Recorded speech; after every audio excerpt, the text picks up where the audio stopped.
Hello and welcome. This is Annette again, and welcome to our wrap up recording. I'm so excited to be wrapping up the detox portion of the program. Are you ready to move on to the transition phase? This is it. You've done it. Congratulations. So, the transition phase is a great time to continue to keep track in your food journal of how you feel, especially because you'll be adding foods back in every 2 to 3 days. So, keeping track and asking yourself how you feel, not just physically but emotionally, is very important as you introduce these foods back into your diet. This is your opportunity to check for food sensitivities. So I hope you will keep track of how you feel. So before we begin, I would love for you to pause a moment and answer these questions. It's setting the intentions moving forward as you finalize this detox program. What are the goals for your long-term health? What would your life look like if you achieved all your goals? Can you imagine what your life would look like if those goals were achieved? Which areas of your life have you realized were adding stress to your body and hampering your digestion, your sleep, and your metabolism? So take a moment right now, if you can, and pause this recording and answer those questions while they're fresh in your mind. You can come back to the recording once you're done. Okay, I hope you've taken a few minutes to answer and set your intentions moving forward. And now we'll get into the program information during this phase. So I would like to go over the transition phase and prepare you for the week ahead. What you need to remember during this phase is to refer to the 14 days at a glance of your protocol on phase 3. Use the detox support tools to, again, lessen any unwanted detox symptoms, because your body still is detoxing at an accelerated rate. Continue to fill out your food journal. And remember, you do not have to go into phase 3 right now. You can extend phase 2 for as long as you need or you feel necessary. So it's not a detox that is depriving. So if you feel like you need to continue to be on the detox, please feel free to do that. And many who have extended had a history of hormonal imbalances, digestive issues, and needed to lose additional weight. So I've had many clients who continued the detox for not only a week, but for a whole month, and found that their health improved tremendously. So if you want to continue with the detox phase 2, please do so. But this is just information so you know what to do when you get into phase 3, the transition phase.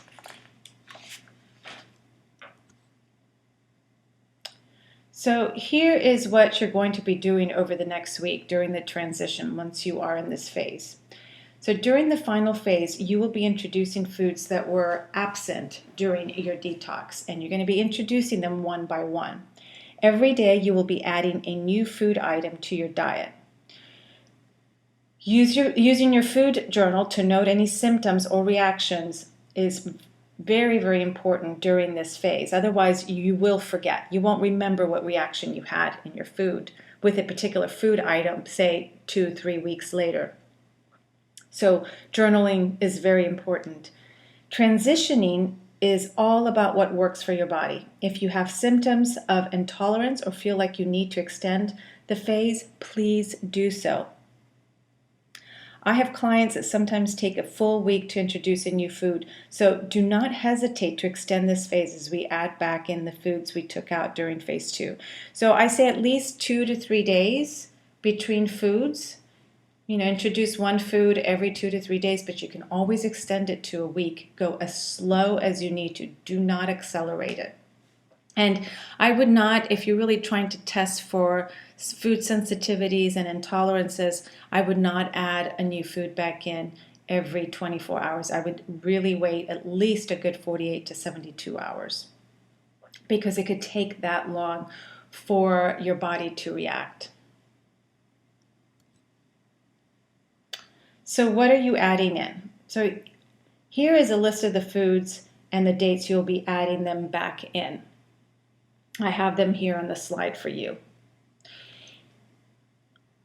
If you have a known allergy to any of these foods, please omit and add back another food from your do not eat list in the fall guide. Also, remember to keep track of any symptoms and how you feel after eating these foods in your food journal.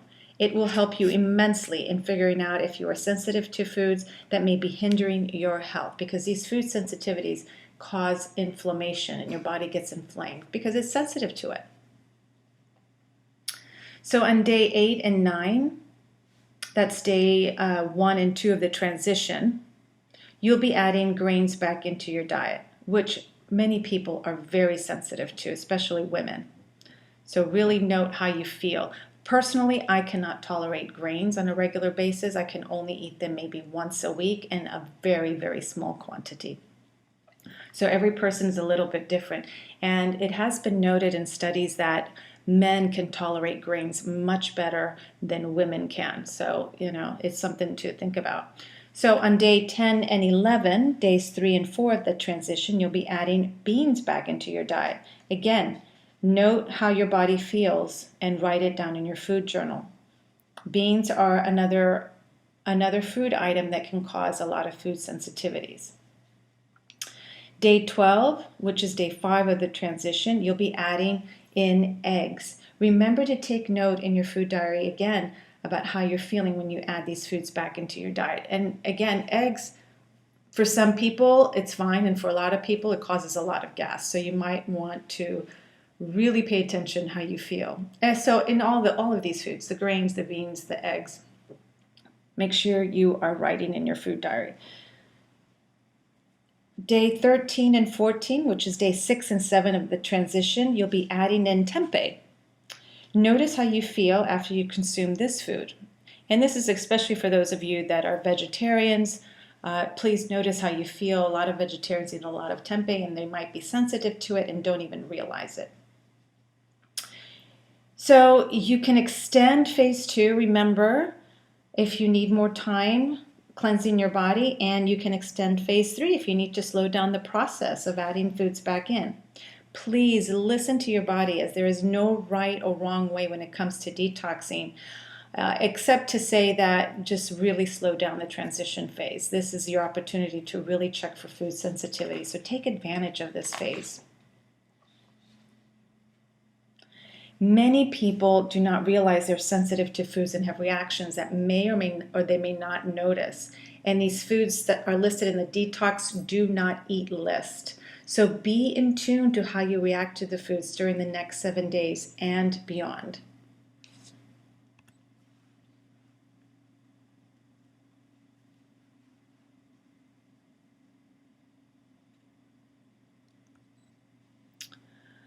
Okay, so in the food diary or your food journal, and this is a very important part of your transition, because you are trying to figure out what foods you're sensitive to, what foods you might not be able to tolerate well. So again, I cannot overemphasize the use of your food journal to write everything down. I tell you, there's so many people that kind of skip this part, and then they go back and they go, I don't remember how I felt, but and I should have written it down, and I don't remember, but I remember having a reaction. I just don't remember what kind of reaction. And the type of reaction can also be very, very important. So does it hit you in the belly? Does it cause headaches? Does it cause joint pain? So it's very important to note, if you do have a reaction, what is it? So again, please write everything down in your food journal. You should have that by your side at all times. So some foods like dairy, eggs, and grains are known as high allergen foods that many people are sensitive to. And consuming foods you're sensitive to causes digestive upsets and imbalances and can really wreak havoc on your overall health. Here's what you need to know about food sensitivities. They can take 2 to 20 days after eating the food to show symptoms. They usually present with less threatening symptoms such as gas, bloating, rashes, digestive upset, headaches, joint pain, anxiety, and even mood swings. It's non-anaphylactic or immediately life-threatening. So they're not anaphylactic, meaning that your airway does not get blocked, that it does not cause swelling in the mouth. If it does, then that's a really severe, life-threatening allergic reaction that needs immediate emergency attention, a doctor's care, and you will probably have to carry an EpiPen. But you would probably know by now if you were allergic to a particular food to that extent, and you wouldn't be eating it anyway. So this is why it is very important to track your progress in your food diary. So please pay attention to your symptoms so you can create your healthy blueprint for your body. Find out which foods are fueling you and which are not.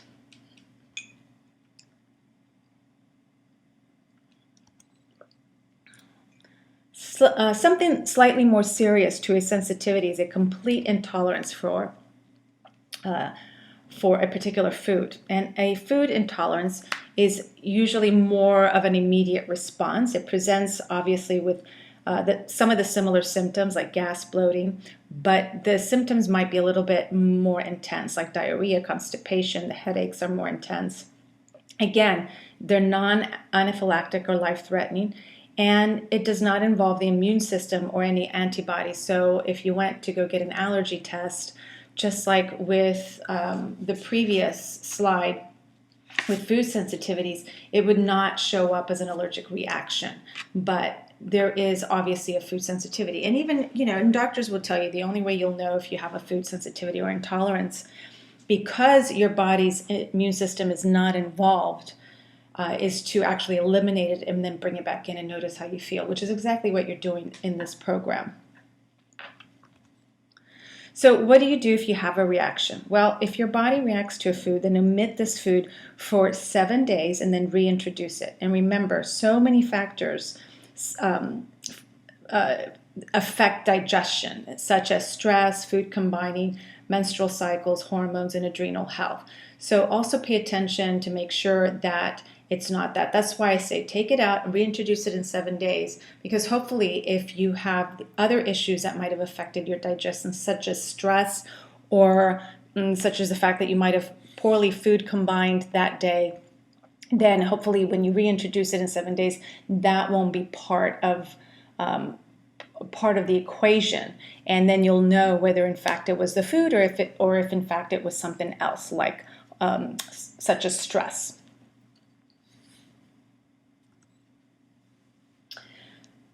So I want to go over what causes gut imbalance. So many people suffer from digestive upset somewhere along their gastrointestinal tract, whether it's acid reflux, indigestion, constipation, diarrhea, or stomach cramps. And what causes these symptoms? Well, usually a diet high in sugar, a diet high in processed foods, a diet low in minerals and healthy fats, years of taking antibiotics or birth control. So I just wanted you to understand what causes the gut imbalances.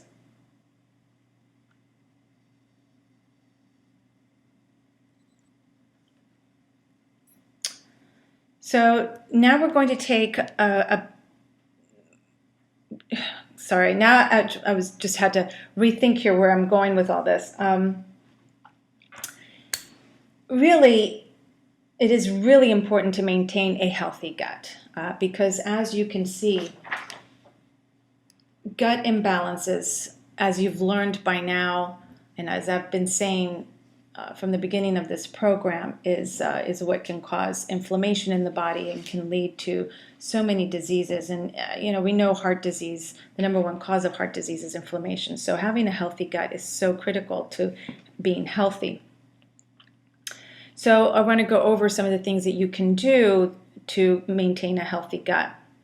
So cultured vegetables, they support a healthy gut, they help with weight loss, they reduce cravings, and they also help avoid constipation. So many people suffer from constipation. So I suggest starting with 2 tablespoons of cultured vegetables with each meal and slowly increasing by 1 tablespoon until you reach 1/4 of a cup at each meal. This is probably one of the best ways to introduce good bacteria into your diet.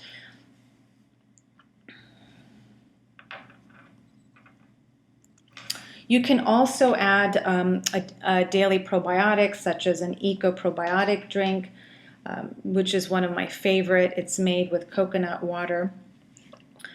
You can add coconut water kefir.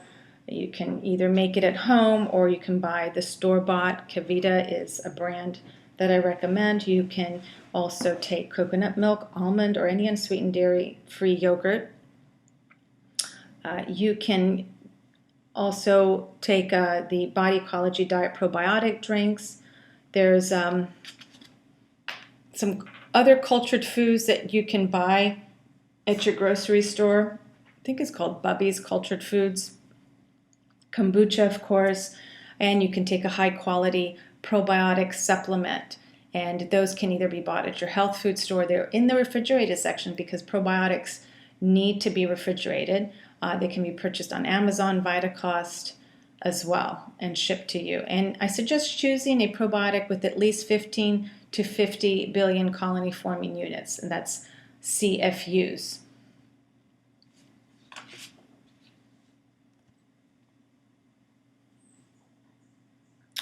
So the detox support tools below, or I'm sorry, excuse me, on this slide, are a fantastic way for easing any symptoms, and which is why I included them in the detox. And I urge all of my detoxers to give some of them a try and to continue to use them during the transition and beyond. So you can find more in your guide, but these are my absolute favorites that I use every day, and even when I'm not detoxing. So this is my daily routine no matter what. Tongue scraping is my absolute favorite one. So if there's one that you're going to pick, I would choose tongue scraping. So I highly recommend you scrape your tongue every morning because it removes mucus and toxic buildup, and it helps to maintain your palate clean and your taste buds. So I'm sorry, it has here start by brushing your teeth. This is incorrect. I actually have a VA that's helping me with editing, and please don't pay attention to what it says there. She put it in wrong. So this is, first of all, when you tongue scrape, the first thing you want to do, as soon as you wake up in the morning, stick your tongue out, take a look at it, and look and see how thick the coating on there is. If you have a thick white coating, that's telling you there's still digestive issues going on. What color is the coating? A very thin, kind of white coating on the tongue is very normal. Everybody has that in the morning.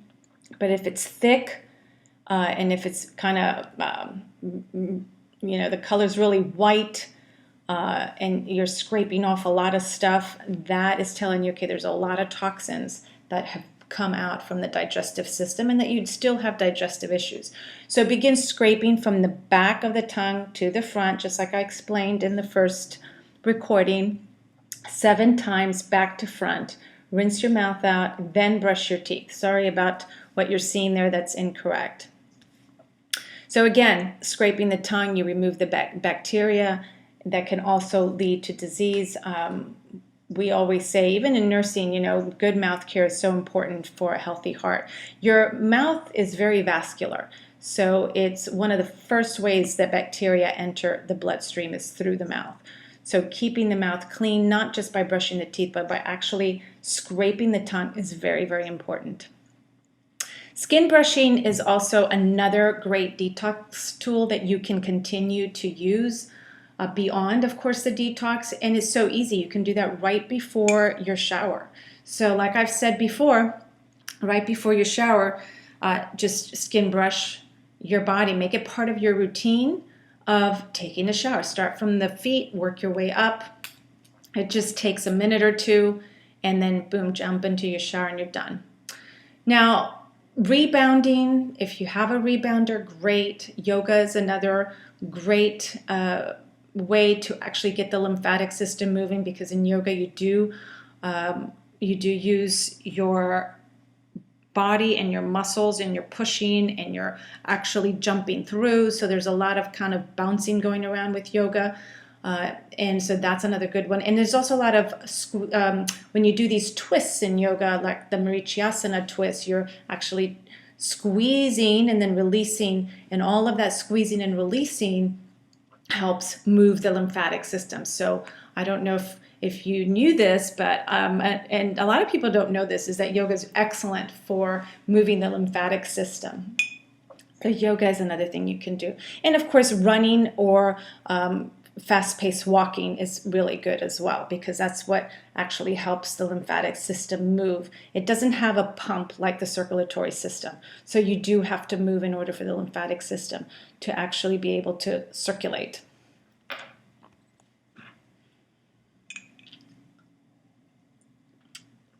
So let's go over alkalinity again.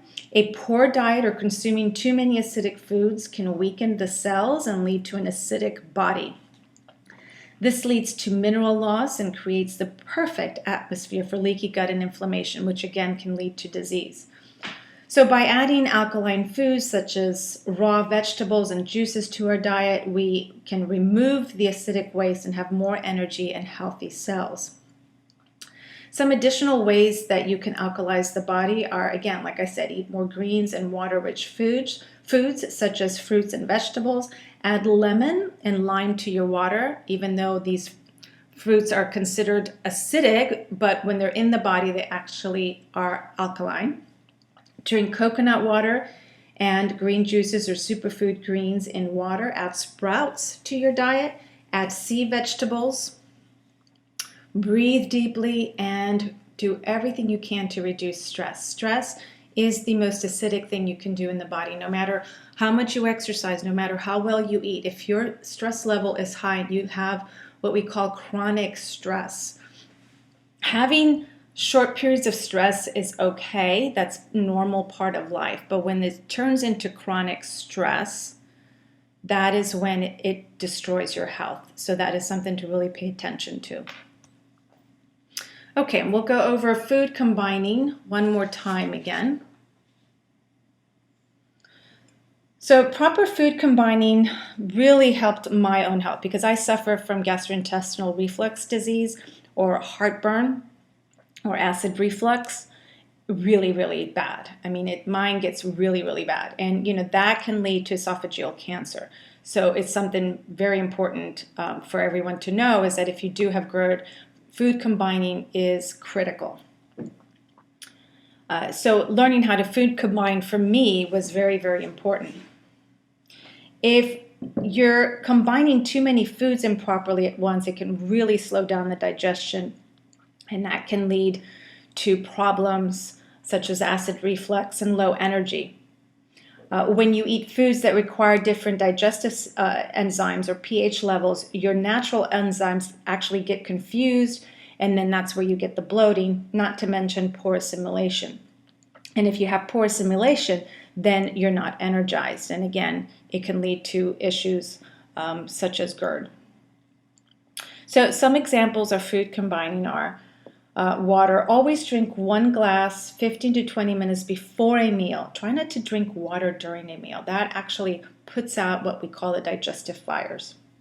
If you have the cranberry cleanser with your snack, try and have it 15 minutes before. Try not drinking during your meals as it flushes your natural digestive enzymes. Eat fruit alone. Fruit digests itself, passing through the digestive system within 20 minutes. It's one of the fastest foods that your body can digest. So by eating fruit alone, you avoid fermentation occurring in your belly. And this fermentation can lead to gas and can, again, rob you of energy and slow down your digestion. Fruit is best eaten on an empty stomach, so I don't recommend eating it as a dessert like a lot of people do.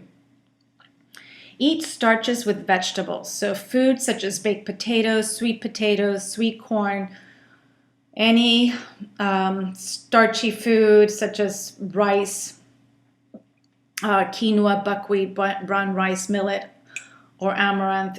Eat those with vegetables. I do not recommend that you eat those with flesh. So keep starchy foods away from flesh. Just eat them with vegetables. Eat protein with vegetables. So unlike starches, protein require an acidic environment for ideal digestion. So it is best to eat protein with vegetables and a healthy fat. When you add a starch, you force your body's natural enzymes to compete to digest your food, because it's all about what enzymes your body needs to break down the food. So you don't want to over combine foods, because then, like I said, now these enzymes are competing and your body's getting confused. Some people's digestion is amazing and they can handle anything, but most of us, especially as we age, it gets harder and harder. So understanding food combining is very important. And it's really quite simple. Don't drink water while you're eating. Eat fruit alone, starchy food with vegetables, and protein with vegetables and a good fat. That's it. Simple as that.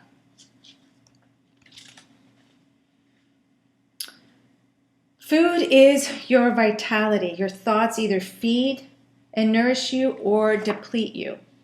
So over the past couple of weeks, we have taken a lot of measures towards healing our bodies, and in order to maintain the progress we have made, it is important to continue making healthy decisions every day. Begin to slowly introduce what you have learned into the rest of your life. Pick a daily support tool or two, and continue using post-program, like the tongue scraping, which I highly recommend. If you begin to feel a food is irritating your body after the program, remove that food for 7 days and then reintroduce the same principles you have learned over the last 7 days. Along with making healthier decisions, there are plenty of ways you can make the positive and healthy changes from this program last a lifetime. Plan to detox seasonally or periodically. I recommend 4 times a year. Take time to do the support tools you learned during the detox. Commit to physically removing unwanted toxins in your everyday life. And take time for yourself to relax and evaluate how you feel. So I hope this program has made you more aware of things in your life, not just food, that can cause you to have toxic thoughts, toxic emotions, and even feel the toxicity in your body, and try to avoid them as much as possible. Toxic situations, toxic employers, toxic work environment, toxic friends. I hope this has made you more aware that it goes beyond food. It goes into everything that can actually suck up our energy, and that you really become very careful about where your energy goes. Otherwise, you will totally get depleted. So that's something to begin thinking about as you move forward beyond this phase. So I hope you've enjoyed this program. And if you would like more information on how we can work together, you can visit my website, you can email me. I have another program that I do every year, which is the Health Evolution Body Thrive 10-week program, where it goes beyond the food and it goes into our daily habits and what daily habits we need in order to thrive, in order to slow down the aging process, and in order to live a life of ease and joy no matter what the circumstances around us are. There's certain habits that we need in place for us to thrive. So that is the other program that I teach. In the meantime, I hope you've enjoyed this program, and I hope you now have the tools, and I hope you continue to use these tools moving forward in your life. Thank you so much for joining me. Bye-bye.